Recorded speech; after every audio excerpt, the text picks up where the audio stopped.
Hi guys, magandang araw. Ako nga pala ulit to. Oo nga pala guys, ang video nga palang ipapakita ko sa inyo ngayon ay kung paano ko ilakad ang dalawa kong aso. Unang-una pala guys, ito nga pala si Name, ang pinalaki kong aso. Kinuha nga pala namin siya nung 2 months old pa lang siya. At ipinagkatiwala na rin siya sa akin ng mababait kong amo. Oo nga pala guys, ang mga magulang nga pala ni Nami is French family. So may isa pa rin akong aso, ngayon ay susunduin na namin ni Nami, ang pangalan niya ay Lucy. Ito nga pala si Lucy guys, ang maitim kong aso.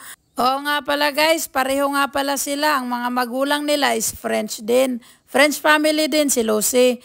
So guys, ito na nga pala kami, magsisimula na kaming maglakad papunta ng country park. Halika guys, samahan niyo kami. So magraran tayo guys.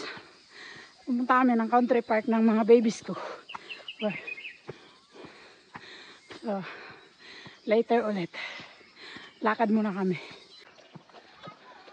Sabi niya, wag mo akong sinigaw-sigawan ha.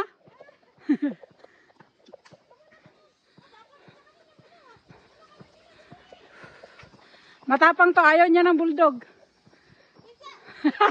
Times ha. Ang cute ng aso nila guys. Andiyan na siya, bulldog nga. French bulldog. Wait lang be. Ate! Hilain mo. Go, go, go, go. Igilid gani. Ako'y... isa din itong makulit na to. hindi man nakaawa yung sa inyo, yung sa akin. Oo, yung sa akin kasi te, may ugali itong brown. Pero itong itim te, cool siya. Yes guys, totoo yung narinig nyo. Yung aso kong si Nami ay may ugali.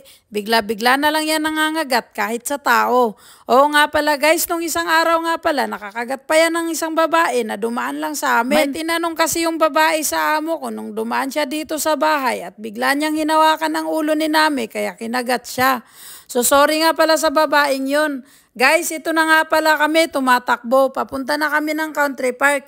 Nakita nyo yung view guys, ito na siya oh. Ang ganda-ganda ng view dito. Kaya sa mga kapwa OFW ko dyan, kung sino man ang gustong pumunta dito sa country park, pwede nyong galaan dito guys. Maganda ang view. At perfect place din kung gusto nyo makipag-date kasi may mga table na pwede nyo pagtambay. Pero wag nyong i-date yung dinidate na ng iba.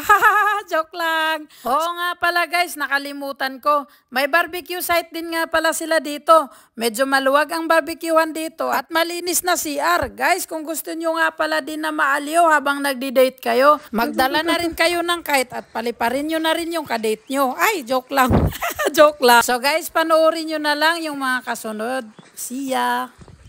So, andinin na nga tayo guys. Ayan guys.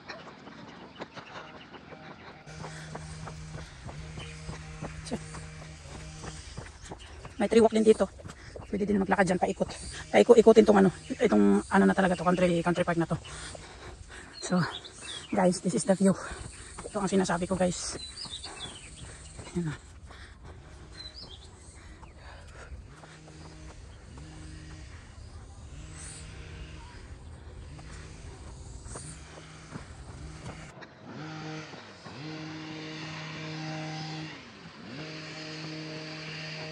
Barbecue site pati dito. So ayan yung country sa ano, high junk. So guys, tingnan nyo, ang ganda. Pinakamaganda to guys, umaga. Pag umaga kayo dito para sa ano, yung possible pala, paano pala yung araw, palabas. At the best, ang hapon. Kasi yung araw doon mo makikita. Oh. Ang ganda ng view kasi doon sa likod. So, napakita ko sa inyo. Ito, barbecuehan din. Tsaka may lilim pa, may tubig din mainom, may toilet ulit dito. Tsaka pwede din magtambay dyan. May mga tambay, may mga table, uwan. Tsaka dito guys, the best dito kasi pag hapon maraming nagpapalipad ng kite. Kasi kahit flying site to eh. Kaya maano mo talaga. Yan, ganda oh. Ito na guys, ang the best na view dito. Yan. Yun yung country, yung high junk peak. So, ito siya.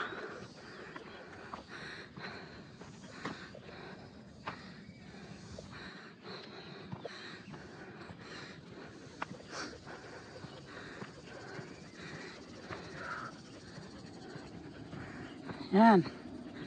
Yan ang makikita pag nandito.